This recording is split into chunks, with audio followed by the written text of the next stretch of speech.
Back. To remove your left arrow key, you're going to take your tool, spudger, toothpick, paperclip, whatever you're using, place it underneath the bottom of it. Now take your finger and hold the top part of that key right there. And now slowly pry it back, and it should just snap right off. And set that aside. And now you're going to take your tool and put it on top of the rubber cup, but underneath the plastic hinge.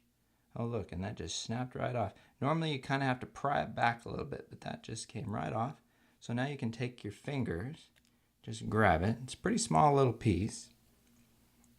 Now you're going to get your replacement hinge, and you're going to notice you have a continuous piece on top, and then on the bottom it's got two little slits there where it's separate. So that's the orientation that we want to drop it into this keyhole, is the continuous piece on the top.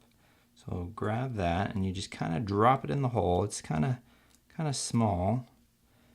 And now that it's in place, just take your finger and push down on it until it snaps a couple times, or snaps in place. That side, the right side. And let's get the left side in. There we go. And now that you've installed your bracket, take your replacement left arrow key and just put it right on top there.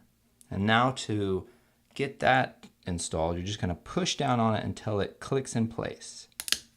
You might have to wiggle your finger around, and you've installed your left arrow.